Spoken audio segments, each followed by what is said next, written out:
Nós já estamos caminhando no livro de Atos, já desde o ano passado, e com a temática deste ano, semeando e colhendo, eu convido aos irmãos a lermos a palavra do Senhor com atenção no livro de Atos. Hoje nós chegamos no capítulo 18, nós faremos a leitura do versículo 1 até o versículo 11. Livro de Atos, capítulo 18, nós leremos do versículo 1 até o versículo 11. Atos dos Apóstolos, capítulo 18, a partir do versículo 1. A palavra do Senhor nos diz assim: Depois disto, deixando Paulo Atenas, partiu para Corinto. Lá encontrou certo judeu chamado Áquila, natural de Ponto, recentemente chegado da Itália, com Priscila, sua mulher, em vista de ter Cláudio decretado que todos os judeus se retirassem de Roma. Paulo aproximou-se deles, e posto que eram do mesmo ofício, passou a morar com eles, e ali trabalhava, pois a profissão deles era fazer tendas, e todos os sábados discorria na sinagoga, persuadindo tanto judeus como gregos. Quando Silas e Timóteo desceram da Macedônia, Paulo se entregou totalmente à palavra, testemunhando aos judeus que Cristo é Jesus. Opondo-se ele, blasfemando, sacudiu Paulo as vestes e disse-lhes: Sobre a vossa cabeça o vosso sangue. Eu dele estou limpo, e desde agora vou para os gentios. Saindo dali, entrou na casa de um homem chamado Tício Justo, que era temente a Deus. A casa era contígua à sinagoga. Mas Crispo, o principal da sinagoga, creu no Senhor, com toda a sua casa. Também muitos dos coríntios, ouvindo, criam e eram batizados. Teve Paulo durante a noite uma visão em que o Senhor lhe disse: Não temas, pelo contrário, fala e não te cales. Porquanto eu estou contigo, e ninguém ousará fazer-te mal, pois tenho muito povo nesta cidade. E ali permaneceu 1 ano e 6 meses, ensinando entre eles a palavra de Deus. Oremos mais uma vez. Santo, eterno, poderoso Senhor, nós, em nome de Jesus, clamamos, ó Deus, que Teu Espírito Santo possa, ó Deus, quebrantar o nosso coração, abrir a nossa mente nesse tempo onde nós estamos ouvindo a palavra. Senhor, usa a minha vida para que eu possa falar, ó Deus, da parte do Senhor e não do meu coração. Em nome de Jesus, nós oramos ao Senhor. Amém. Irmãos, nós estamos lendo o livro de Atos já há algum tempo e nós temos percebido um momento cíclico, onde Paulo chega numa cidade, ele procura uma sinagoga, ele encontra pessoas, ele prega o evangelho, algumas pessoas creem, e aí então ali se levanta uma nova igreja, mas ao mesmo tempo se levanta uma perseguição. E essa é a tônica do livro de Atos, o tempo todo a igreja do Senhor sendo perseguida. E um paralelo que eu tenho feito até aqui todo esse tempo é que o tempo de Paulo pregando nos dias onde foram escrito o livro de Atos, não são diferentes dos nossos hoje. E outro ponto que eu sempre tenho frisado é a intencionalidade de Paulo como um discípulo de Jesus, na cidade onde ele está, com as pessoas ao seu redor, com aqueles que estão à sua volta. E o título da nossa pregação dessa noite é Um Discípulo em Corinto. Um discípulo de Jesus em Corinto, uma cidade onde era mal vista, onde pessoas que eram chamadas de corintianos eram mal vistos, porque era uma cidade não muito benquista por todos, uma cidade reconhecida mais pelos seus defeitos do que pela sua qualidade. E Paulo, quando ele chega em Corinto, ele está chegando de Atenas, e nós no último domingo pudemos ver o quanto que ele chegou em Atenas, e ele se indignou ao ver tanto ídolo naquela cidade, e tantas pessoas adorando a deuses falsos, ao invés de adorar o Deus verdadeiro. Então, depois de um discurso no aerópago, ele sai daquela cidade, e ele chega, então, neste momento do texto que nós lemos, ele chega na cidade de Corinto, um grande centro comercial, um mercado de fama mundial, com comércio expressivo em toda a região, de norte a sul. Aquela cidade era próspera, aquela cidade, ela possuía 2 portos, e normalmente cidade portuária era uma cidade muito rica, era uma cidade de muitas pessoas, muitos estrangeiros, e também geralmente conhecida pela promiscuidade. Aquela cidade de Corinto, ela ficava num lugar, numa formação geográfica chamada Istmo, onde ela era banhada por 2 mares, o Golfo de Corinto, o Mar Jônico, e o Golfo Sarônico, o Mar Egeu. E é interessante quando nós olhamos para essa cidade, essas qualidades, essas condições, nós podemos facilmente perceber a cidade em que nós moramos hoje. Uma cidade rica, uma cidade com muitas pessoas, uma cidade com porto seco, né? Não estamos longe do mar um pouco, né? Bem alto do mar, então não temos aqui porto. Mas nós somos e moramos numa cidade considerada próspera, uma capital do estado. E o paralelo que eu faço é que os dias de Paulo, como um discípulo de Jesus na cidade de Corinto, não é diferente dos dias de hoje, onde eu e você, como discípulos de Jesus, estamos em Curitiba. John Stott, comentando sobre a cidade de Corinto, ele diz que era uma cidade linda, construída por Júlio César em 46 a.C. As pessoas se gabavam da sua riqueza, da cultura, dos jogos istmos mundialmente famosos, realizados a cada 2 anos, e seu prestígio político como capital da província da Acaia, tendo a procedência até sobre Atenas. Uma cidade muito bela, possuía até mesmo um templo da deusa Diana, chamada de deusa do amor, onde prostitutas cultuais estavam lá para servir a homens que chegavam naquela cidade para adorar esta deusa, e o templo desta deusa era considerado uma das 7 maravilhas do mundo antigo. No Brasil nós temos hoje 2 maravilhas das 7 maravilhas, um é o Cristo Redentor e outra que é as Cataratas do Iguaçu. Queridos, cidades que estão perdidas em si mesmas, pessoas que correm atrás do seu ideal, que buscam a satisfação do seu umbigo e não servem ao Deus verdadeiro. A indignação de Paulo em Atenas era a mesma indignação na cidade de Corinto. E perceba que essa cidade, marcada pela ganância, pela religiosidade, pela prostituição, pela corrupção, pela marginalidade, imoralidade sexual e todo tipo de depravação, ela precisava de Jesus, no mesmo tanto intensidade que a cidade de Curitiba, que o bairro que você mora, que a sua família, que as pessoas que estão ao seu redor também precisam de Jesus. E o discípulo de Jesus, em primeiro lugar nesse texto, nós percebemos que ele tem uma pregação dinâmica. No versículo 2, Paulo estava lá, na cidade de Corinto, e então ele encontra um judeu chamado Áquila, e também a sua esposa. Este casal, nesse início despretensioso, eles se tornam uma família-chave para a anunciação do Evangelho, para a manutenção da Igreja de Deus. Mas com toda certeza, naquele momento em que Priscila e Áquila encontraram o apóstolo Paulo, talvez eles só se alegraram, falaram assim: agora nós encontramos alguém que crê no mesmo Deus que nós, que crê em Jesus Cristo assim como nós cremos, porque eles estavam ali exilados. O texto diz que eles tinham sido expulsos de Roma. O imperador tinha expulsado todos os judeus lá da cidade, então eles foram obrigados a ir para a cidade de Corinto. Chegaram numa cidade considerada corrupta, considerada injusta, considerada imoral. Queridos, é extraordinário quantas pessoas estão ao nosso redor, e assim como Priscila e Áquila, elas talvez acreditem, elas creem no mesmo Deus que você, mas talvez ela precise de um apoio, assim como Paulo foi o apoio desta família, dessas 2 pessoas que estavam ali exiladas. E aí Paulo pega um gancho com eles. Eles eram fabricantes de tendas. É o mesmo ofício de Paulo quando ele fabricava tendas para se sustentar na cidade onde ele estava, e quando não tinha nenhuma igreja enviando, ou então ainda não havia chegado os donativos para que ele pudesse integralmente se dedicar na missão do Senhor. Esta família acolheu ele, esta família o colocou para trabalhar junto com ele. E percebam, queridos, que este meio se torna então o início da igreja de Corinto. Onde 2 ou 3 estiverem, Jesus está. E ali Jesus estava. E então, aos sábados, ele faz o que a intencionalidade de um discípulo sempre o levou a fazer: a pregar o evangelho na sinagoga.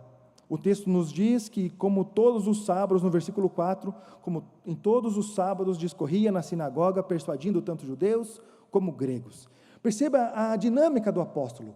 Ele encontra pessoas na rua, ele se estabelece com eles, cria um vínculo familiar junto com o trabalho, mas aquilo ali só para ele não estava bom. Ele precisava ser um discípulo de Jesus que interferia na cidade. Então ele vai aonde as pessoas estavam reunidas, que era a sinagoga, e como um judeu, ele tinha propriedade de fala. Então ele chegava lá, participava de todo o ritual religioso, e então quando a palavra ou era cedida, ele anunciava a ressurreição de Jesus. Ele anunciava a salvação exclusiva em Jesus. Queridos, perceba que ele não faz algo extraordinário que nós não podemos fazer. Alguns domingos atrás eu até falei sobre isso, o quanto é simples e profunda a pregação de Paulo, porque ele intervém na sociedade, ele intervém na corrupção, ele intervém no meio religioso, anunciando a salvação exclusiva em Jesus, a morte e ressurreição, aquilo que era escândalo para os judeus, para os gregos, para as pessoas que moravam naquela cidade, mas que é o poder do Evangelho, quando falado com alguém cheio do Espírito Santo, alguém que estava impactando pessoas, famílias, na cidade de Corinto, uma cidade que talvez muitos cristãos falassem, melhor não ir lá, fuja daquele lugar, aquela cidade é promíscua, aquela cidade não deve nem chegar perto, se você for lá não fale com ninguém que é um perigo. Eu lembro quando eu era criança, quando chegava a caravana de ciganos na cidade que eu morava, eu falava, olha, não conversa, não fala, não olha muito para eles, que eles têm um pozinho lá que eles jogam em você. Talvez isso acontecia, não sabemos, mas com toda certeza Paulo estava intencionalmente agindo e transformando famílias e pessoas que estavam à sua volta. Intencionalmente ele chegava na cidade e procurava aqueles que estavam ali, procuravam pessoas que criam no mesmo Deus que ele. Perceba, queridos, como é extraordinário a capacidade que Paulo tem de aproveitar oportunidades.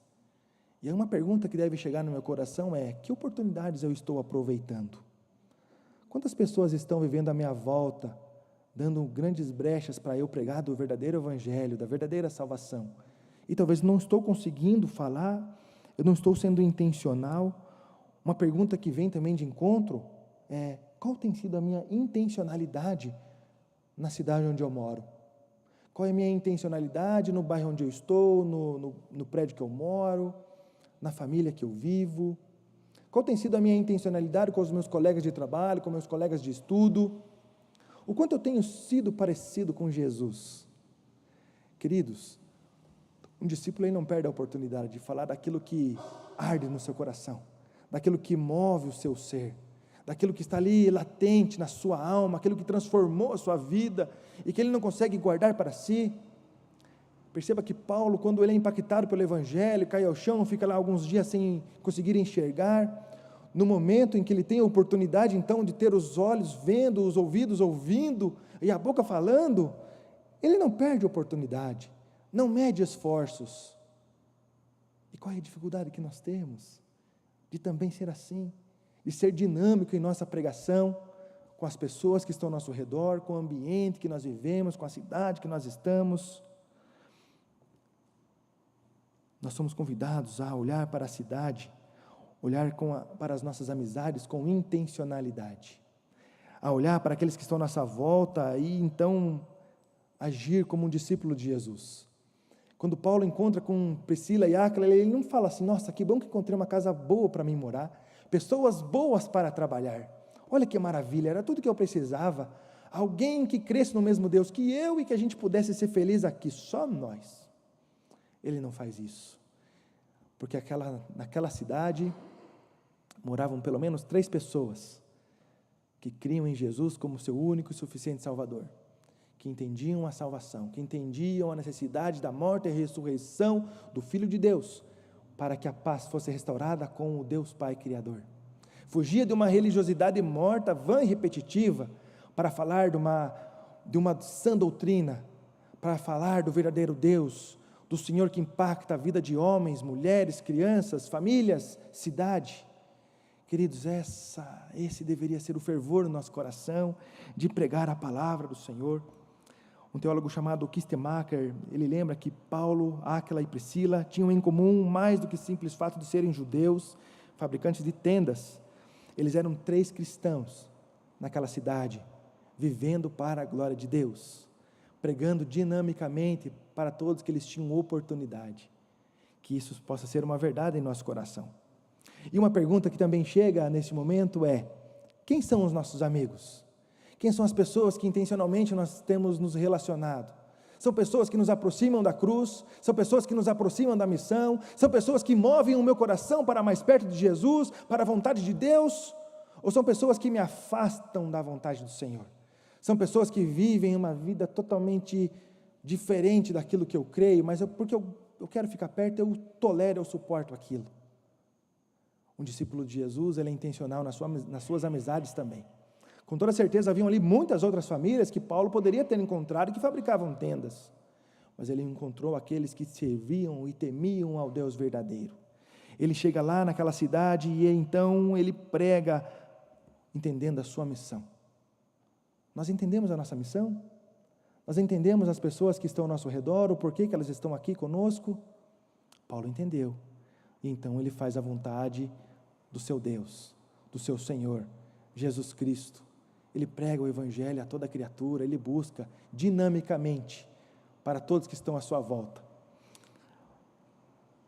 2 Coríntios, no capítulo 11, versículo 9, a palavra de Deus nos diz assim: e estando entre vós, Paulo falando isso, ao passar privações, não me fiz pesado a ninguém, pois os irmãos, quando vieram da Macedônia, supriram o que me faltava, e em tudo me guardei e me guardarei de vos ser pesado.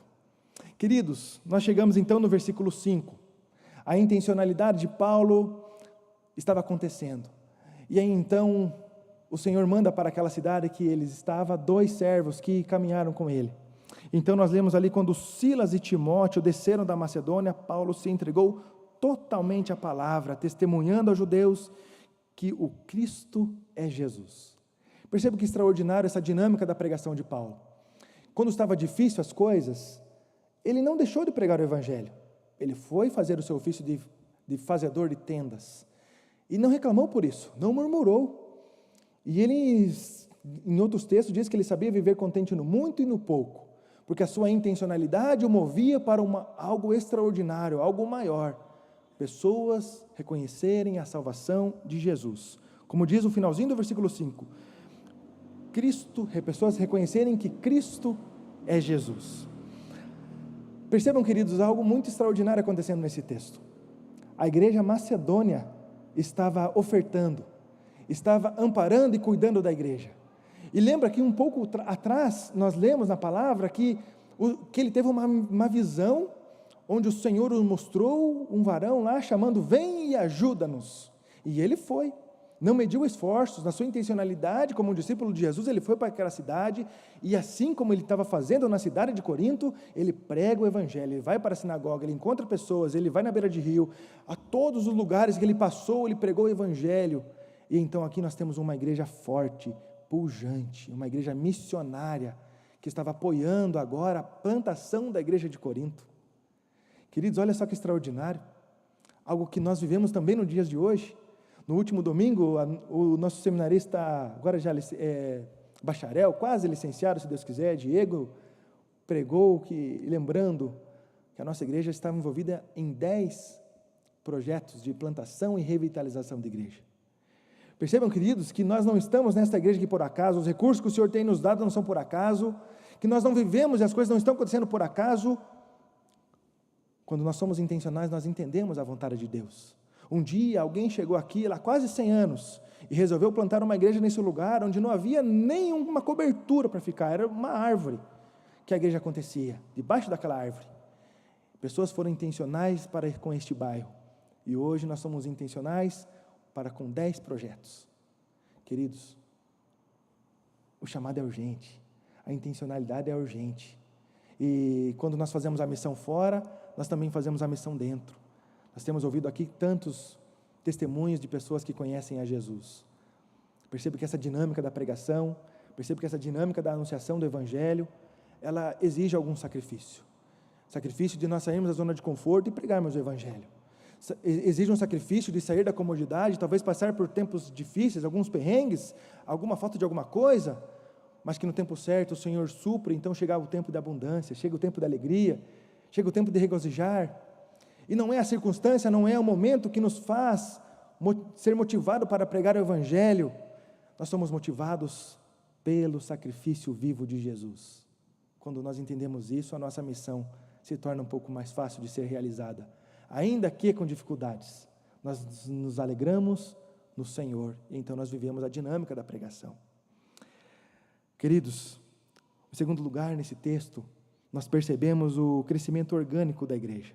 Quando nós lemos o versículo 6, nós somos lembrados: opondo-se eles, os judeus, e blasfemando, sacudiu Paulo as vestes e disse-lhes: sobre a vossa cabeça, o vosso sangue, eu dele estou limpo, e desde agora vou para os gentios.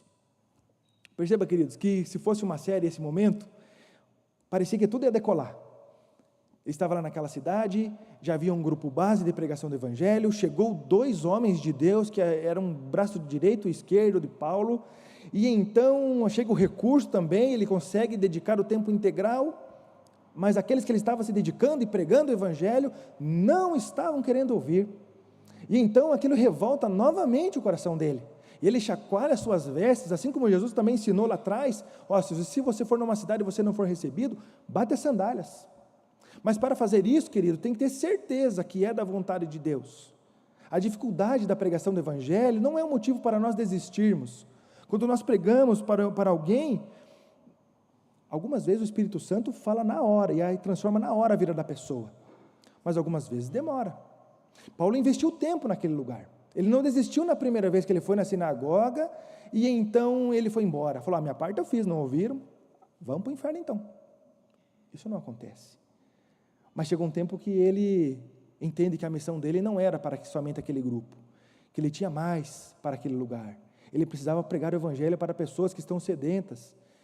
Ele pegou um bom tempo naquela sinagoga, então ele sai. Algumas vezes a nossa missão também será assim, nós vamos gastar tempo com a pessoa, vamos gastar dinheiro com aquela pessoa, vamos gastar recursos, vamos gastar, e a pessoa não vai ouvir, ou aquele grupo não vai querer te ouvir. Mas nós não sabemos quem são os que não querem ouvir, então nós pregamos o evangelho a toda criatura, porque foi assim que Jesus nos ensinou. Ele falou assim: não prega o evangelho para aqueles que você acha que é cristão, para aqueles que talvez vão se converter. Nós vamos pregar porque o Senhor mandou, e os eleitos do Senhor estão ao nosso redor. A sabedoria do alto nos é convidada a pedir ao Senhor: Senhor, me dá as palavras certas para falar, o Senhor me dá a oportunidade correta para falar. Tem um testemunho, eu acho muito bonito, assim, é um pouco constrangedor até por parte da pessoa, mas é muito bonito. Tinha uma senhora de uma igreja, que ela orou 15 anos, desde que ela se converteu, ou foi convertida pelo Senhor, ela orou 15 anos pelo seu esposo. E aí, ao final desses 15 anos orando, ela chegou: pastor, faz 15 anos que eu oro pelo meu esposo, e eu tomei a decisão de não orar mais. Eu falo de Jesus, eu tento ser uma boa esposa, e esse homem não quer saber de Jesus, então eu não vou falar mais.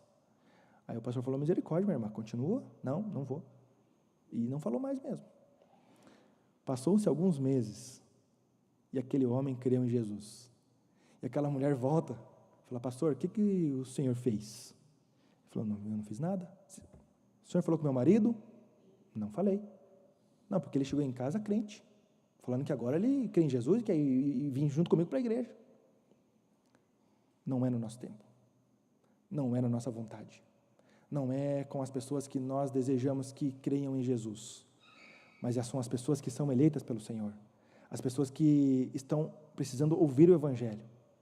Eu não sei porque o Senhor esperou 15 anos para aquele homem se reconhecer a Jesus, mas o Senhor estava tratando o coração dela, tratou do pastor, tratou o meu, e está tratando o nosso coração hoje. Não é sempre que nós vamos bater a roupa, talvez chegue um momento que precise. Aquela mulher bateu, mas o Senhor tinha um propósito para aquele homem, e hoje ele vive para a glória do Senhor, oficial da igreja. A dificuldade nunca parou o apóstolo Paulo, e a dificuldade nunca deve parar um discípulo. Não deu certo com os judeus, não deu certo mais na sinagoga, se levantaram, blasfemaram, beleza, eu vou então no vizinho. Ali então, versículo 7 diz: saiu dali, entrou na casa de um homem chamado Tício Justo, que era temente a Deus. A casa era contígua à sinagoga. Contígua significa vizinha, do lado, perto. Então Paulo sai daquele lugar que não queriam ouvir a pregação e vai para um lugar onde havia um homem temente a Deus e que abriu a sua casa para que o evangelho fosse pregado naquele lugar. Perceba que aquela família já é impactada. A igreja do Senhor agora tem mais um local de pregação do evangelho. famílias são impactadas pelo poder do Evangelho. E então nós chegamos no versículo 8, mas Crispo, o principal da sinagoga, creu no Senhor com toda a sua casa. Também muitos dos coríntios, ouvindo, criam e eram batizados. Percebam, queridos, que ali foi semelhante. 15 anos lá, lembra? E não deu certo. Ele vai para a casa do vizinho, e aí então pessoas são alcançadas. O propósito do Senhor estava acontecendo naquela cidade. E aquele que estava na sinagoga, talvez até algum momento, deve ter blasfemado contra o Senhor, contra Paulo, e então agora ele é impactado pelo Evangelho. E olha que extraordinário, queridos. O principal da sinagoga creu no Senhor com toda a sua casa. Com toda a sua casa. O poder do Evangelho para restaurar famílias. O poder do Evangelho para restaurar blasfemadores. O poder do Evangelho para restaurar aqueles que estão vivendo longe do Senhor e que precisam ouvir da palavra para sair da religiosidade morta, da idolatria, para sair da sua condição. Talvez dentro da sua casa tenha alguém que precisa crer em Jesus. No seu ambiente de trabalho tem alguém que precisa crer em Jesus. E o enviado do Senhor para que seja pregado o Evangelho é você. Paulo não desistiu pela dificuldade. Ele troca de estratégia, ele sai daquele lugar, vai no vizinho e prega o Evangelho, e as coisas acontecem. Famílias são impactadas, pessoas são impactadas, vidas são impactadas. Queridos, nós somos convidados a olhar para os exemplos que a Bíblia nos traz, lembrando que nós devemos depender e esperar e confiar no Senhor, porque é do Senhor que vem o tempo, para que tudo aconteça, para que seja restaurado o lar, para que seja restaurado o casamento, para que seja restaurado a convivência, para que seja restaurado aquele convívio com pessoas ásperas, que blasfemaram, que te enxotaram. No tempo do Senhor todas as coisas acontecem, e assim também aconteceu nos dias de Paulo, e assim acontece nos dias de hoje. Nós pregamos o mesmo Evangelho, e vivemos do mesmo crescimento orgânico. Paulo não controlava o quanto que a igreja crescia, mas ele se dispunha a servir ao Senhor, para que o Evangelho impactasse as famílias, as pessoas, então organicamente aquela igreja crescesse. Mais uma vez eu convido a olhar o que Deus está fazendo no meio de nós. Quantas famílias estão sendo recebidas aqui? Não sei se os irmãos lembram, ano passado, quão bonito foi, vários irmãos sendo batizados aqui. Teve um diácono que me perguntou, chamando no canto, pastor, não vai faltar água? Eu falei, tem que ter fé, meu irmão, é por aspersão, vai dar certo. Quem falou, lembra. O extraordinário acontece quando nós fazemos o simples, quando nós somos intencionais com aqueles que estão à nossa volta, quando nós anunciamos a salvação única, exclusiva em Jesus, quando nós vivemos de uma maneira digna com o Evangelho. Paulo não tinha uma vida dupla, ele era o mesmo Paulo, que se indignava e que pregava o Evangelho, que não negociava, que não negava valores, mas como um cidadão do céu, ele apresentava a nova cidadania para aqueles que ainda não conheciam. Em terceiro lugar, não temas e fale de Jesus. Não temas e fale de Jesus. Um discípulo do Senhor, que tem intimidade com o seu Deus, que vive para a glória do seu Deus, na dependência do seu Deus, ele vive coisas extraordinárias com Deus.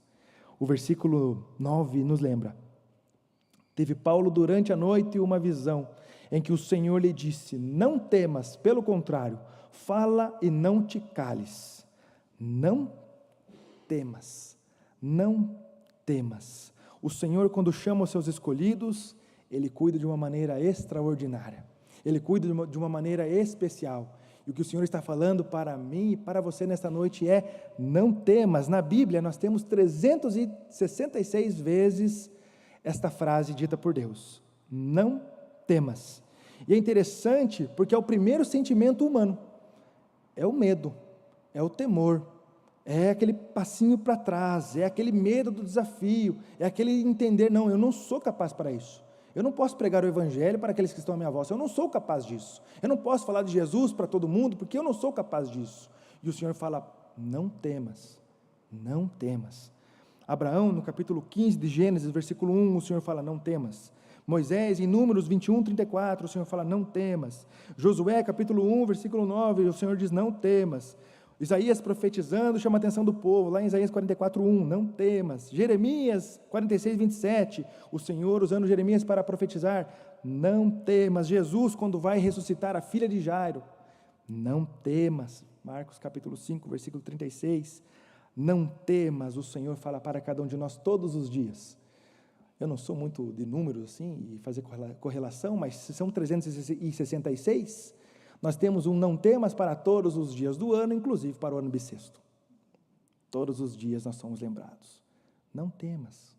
O temor atrapalha a nossa missão. O temor atrapalha que eu fale de Jesus para aqueles que estão à minha volta.